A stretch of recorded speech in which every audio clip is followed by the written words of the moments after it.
네, 이상민 행정안전부 장관의 지시로 구성된 경찰 제도 개선 자문위원회가 경찰국 설치를 건의하기로 결론을 냈다고 합니다. 정식 이름은 경찰국이 아니라 치안정책국 이렇게 정했다고 하는데요. 일선 경찰들 사이에서는 반발 움직임이 나오고 있다고 합니다. 이건 명백한 퇴행이다, 이런 반발 움직임이 나오고 있다고 하는데 이분은 어떻게 보는지 좀 궁금한데요. 전임 행정안전부 장관이죠. 전해철 더불어민주당 의원 연결해서 입장 들어보겠습니다. 나와 계시죠? 네, 안녕하십니까? 네. 이름하여 치안정책국을 만들겠다라고 하는데요. 어떻게 평가하십니까? 예, 일단 맞지 않습니다. 그러니까 현재 정부조직법에 보면 이제 경찰에 대한 행안부 장관의 권한은 예. 일반적인 지휘감독권에 포괄적으로 있는 것은 아니고요. 일부 이제 총경 이상에 대한 인사제청권이라든지 또 네. 경찰위원회에 대해서 안건 부의 이런 권한이 있는 것뿐인데 그것을 법을 개정하지 않고 행정안전부 장관 내지 행정안전부가 권한을 확대하는 것은 맞지 않다고 생각하고요. 네. 내용적으로도 사실 이 경찰청이 외청으로 되는 것은 역사적 이유가 있었습니다. 90년대 이제 치안본부가 이 내부부 산하에 있어가지고 여러 가지 폐해가 나오니까 그래서는 안 된다. 경찰의 독립성 또 중립성을 보장하자라는 뜻에서 경찰청을 외청으로 독립시켰거든요. 예. 그런 취지를 다 무시하는 거에서 저는 옳지 않다라고 생각합니다. 지금 그러면 조금 전에 잠깐 언급을 해주셨는데 이게 법 개정 없이도 만들 수 있는 거예요? 저는 말씀드린 대로 만들어서는 안 된다고 생각을 합니다. 그러니까 현재 행정안전부 권한에 대해서는 정부조직법 또는 이제 경찰청법에 명시가 되어 있거든요. 그래도 불구하고 경찰에 대한 일반적인 그런 업무 범위, 지휘감독 권한을 확대하는 것은 저는 옳지 않다고 생각합니다. 그러니까요. 그러니까 제가 왜 이 질문을 드렸냐면 정부조직법을 개정을 하려면 민주당의 동의가 있어야 되는데 근데 만약에 민주당이 동의를 안 한다라고 한다면 하기 어려울 텐데도 왜 그러면 이거를 추진하려고 할까? 이게 좀 궁금해서 드렸던 질문이거든요. 이게 우회로가 있을 수 있는 겁니까 혹시? 저는 이제 그래서는 안 되고요. 그러니까 이제 물론 민주당이 과반의 의석을 가지고 있기 때문에 국회 통과라는 것이 굉장히 어려움이 있는 것은 알지만 입법권이라는 것은 보장되어야 되고 더더군다나 그런 문제라 그러면 국회와 논의하고 협의해서 더 중요한 것은 국민적 공감대를 이뤄서 해야 되지 않겠습니까? 그것을 일방적으로 해서는 저는 옳지 않다라고 생각합니다. 그러면 이건 좀 어떻게 보세요? 이런 논리가 있어요. 아니 그러면 그 독립성이 보장돼야 되는 검찰 같은 경우도 법무부에 검찰국이 있고 이 검찰국에서 그러니까 검찰의 인사와 예산을 주무르지 않느냐. 그런데 왜 경찰은 못하느냐. 이런 논리가 있는 것 같은데 이건 어떻게 봐야 되는 겁니까? 그걸 제가 아까 말씀드린 대로 제2정부조직법이 어제 오늘이 아니고 수십 년간 해왔던 과정 그리고 역사가 있지 않습니까? 그동안 이제 경찰이 여러 권한을 또 행사하는 데 있어서 폐해가 있어서 그것을 행정안전부 또는 그 당시 내무부 안에 함께 해놓으면 그 막강해진 힘으로 인해서 기본권을 침해한다든지 또 권한 행사의 자의적 행사가 된다라는 뜻에서 그걸 외청으로 분리해서 행정안전부에 일반적 감독 권한을 얻게 한 거거든요. 그걸 지고 와서 새롭게 한다 그러면 정말 충분한 국민적 공감대 또 논의가 필요하다고 생각합니다. 이른바 이제 그러니까 경찰의 흑역사가 있기 때문에 이걸 이제 반영한 거다 이런 말씀인 거죠. 그러니까 폐해가 있어서 반영을 한 건데 그것을 지금 특별하게 사유도 있지 않고 또 특별한 계기나 그렇게 해야 될 이유가 없는 상태에서 일방적으로 이렇게 회귀하는 것은 정말 맞지 않다. 그럼 만약에 이 치안정책국이라고 하는 게 만들어지고 장관의 입김이 세지면 경찰이 다시 권력에 의해서 통제될 수 있다. 이런 우려가 따라붙게 되는 거죠. 그런 문제가 있고요. 이제 다만 지금 이제 경찰의 수사권 조정 등으로 인해서 권한이 확대되는 면이 있지 않습니까? 그거에 대해서는 그렇게 행정안전부 의 권한을 강화해서 할 것이 아니고 그동안 도입되어 있던 자치경찰제라든지 또 수사의 독립성을 보장하기 위한 국가수사본부의 역할을 강화하는 거. 더 나아가서는 이제 경찰위원회가 있으니까 그 경찰위원회가 좀 실질화할 수 있는 이런 방안들을 찾아보는 게 옳다라고 생각합니다. 그 바로 경찰위원회 실질화와 관련해서 일각에서는 지금 이게 행안부 산하가 아니라 총리실 산하로 옮겨야 되는 거 아니냐 이런 주장이라던데 어떻게 보세요, 의원님은?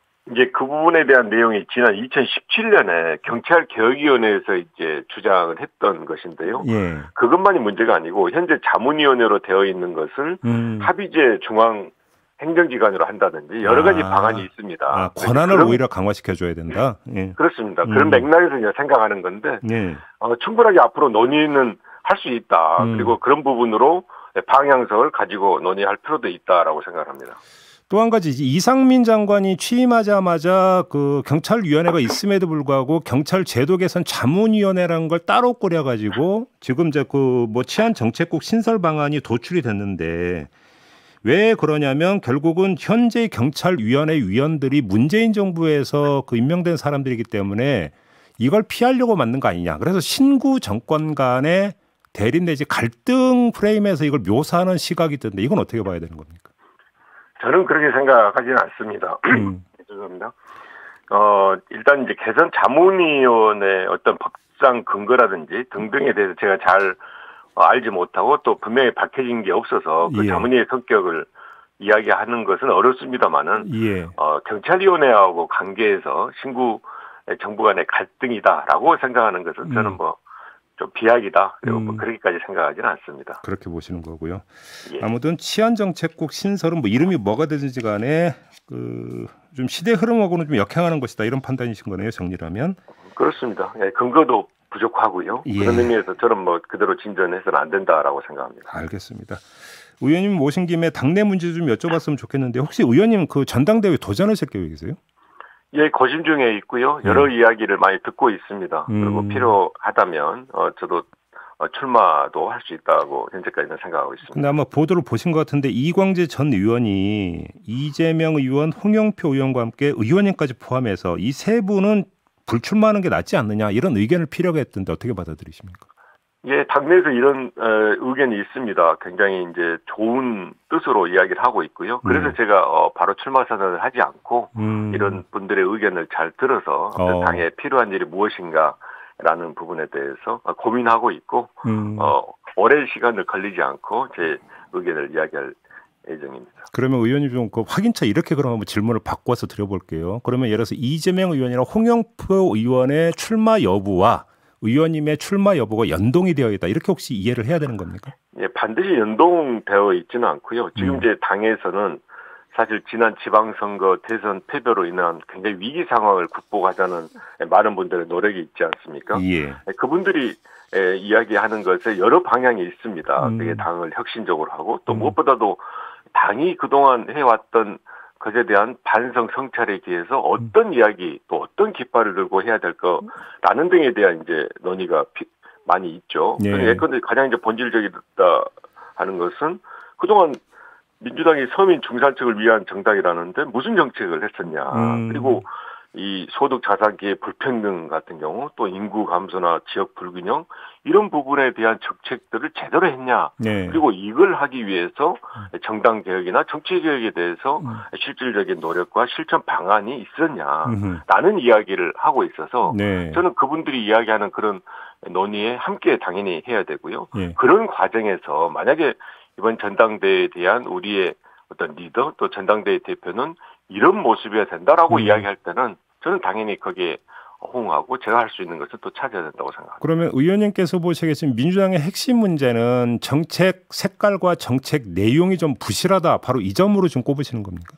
그렇습니다. 그런 부분을 좀 더 분명하게 해야 왜 민주당을 지지하겠냐 또는 지지하고 있냐라는 부분에 대해서 대답을 할 수 있고요. 당장은 이번 지방선거 대선 패배 이후에 제대로 된 평가가 필요하다고 생각을 합니다.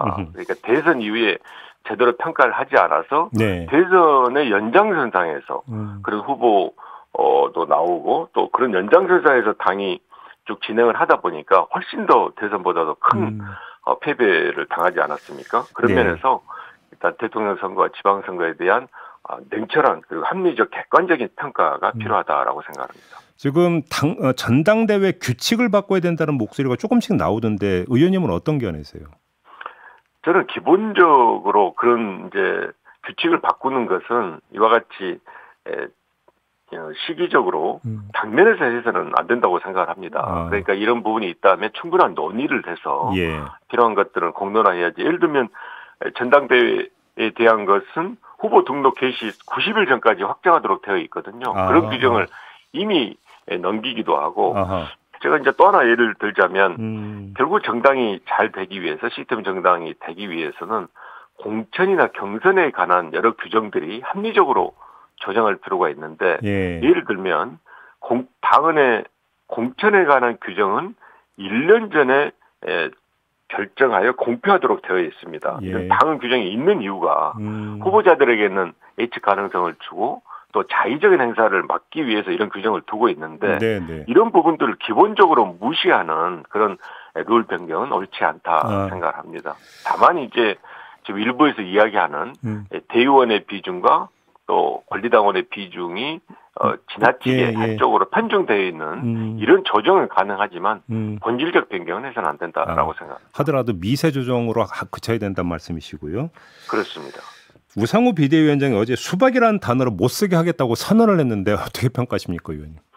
저는 사실 굉장히 지금 아주 심각한 문제 중에 하나라고 생각을 합니다. 그러니까 자신이 지지하는 정치인이라든지 또 다른 정치인에 대해서 다른 의견을 이렇게 의견을 내는 정치인에 대해서 지지하는 정치인에 대해서 좋은 표현을 하는 것은 상관이 없지만 다른 의견을 내는 정치인에 대해서 표현하는 방식이 그 수위가 너무 높거든요. 그러니까 예를 들어 욕설, 적대적인 욕설, 뭐 전화, 또 녹음되어 있는 뭐 그 욕설을 계속적으로 보낸다든지 사실은 그걸 당하거나 지금 나타나는 그런 부분을 이렇게 보는 분들은 정말 그것에 피해도 막심하고 더 나아가서 이런 폐해가 크다라고 생각을 합니다. 더더군다나 문제는 그런 맞지 않은 행위에 대해서 일부 정치인이 동조 내지 의지를 한다든지 또 그런 부분에 대해서 당의 정책 기조가 바뀔 수 있다 그러면 저는 뭐 더 큰 폐해라고 생각을 하는데 이 부분에 대해서는 당이나 모두가 분명한 좀 선을 긋고 활용하지 않는 것이 필요하다라고 생각합니다. 알겠습니다. 의원님 그 연결한 김에 이 점도 좀 한번 여쭤보고 싶은데요. 조응천 의원이 국회법 개정안 발의를 준비하고 있다는 거 아니겠습니까? 그래서 이제 그 정부 시행령이나 규칙이 모법의 내용에 위배될 경우에 소관 상임위원회에서 해당 중앙행정기관의 장에게 바꾸도록 그러니까 요청을 하는 이런 내용으로 법을 바꾸려고 하는데 이 지금 그 개정안 방향에 대해서는 어떻게 평가를 하세요? 지난 2015년에도 아마 이 부분에 대해서 입법을 하고자 했던 것이 있었죠. 그러니까 이제 기본적으로는 입법권이 존중이 되어야 됩니다. 그러니까 법률로 해야 될 것을 시행령, 대통령령으로 하는 것은 옳지 않은 거죠. 그런 부분에 대해서는 일단은 가장 좋은 것은 현재 현행법에 있는 범위 내에서 입법부는 그 부분에 대한 문제 제기를 하고 행정부는 수용을 하는 것이 필요한데 만약에 그런 부분에 대해서 전혀 협의가 되지 않는다면 법률로라도 강제해야 되지 않냐라고 하는 것이 이제 조응천 의원님의 법안 발의 취지인 것 같은데요. 저는 법안 발의 취지에 기본적으로 동의하고 다만 이제 그것을 강제하는 형식에 대해서는 국회에서 충분하게 논의할 필요는 있다. 예를 들어서 이제 그걸 바꾸도록 하는 주체가 소관 상임위여야 되느냐 아니면 다른 그러니까 그 부분이 돼야 되느냐 이런 문제가 좀 있는 건가요? 그렇습니다. 그러니까 좀 더 실질적으로 그 법안의 취지가 구현될 수 있게 하는 것 등은 앞으로 논의가 필요하는데 말씀드린 바와 같이 법안의 기본 취지에 대해서는 저는 동의합니다. 알겠습니다. 자, 말씀 여기까지 들을게요. 고맙습니다, 의원님. 예, 고맙습니다. 네, 더불어민주당의 전해철 의원이었습니다.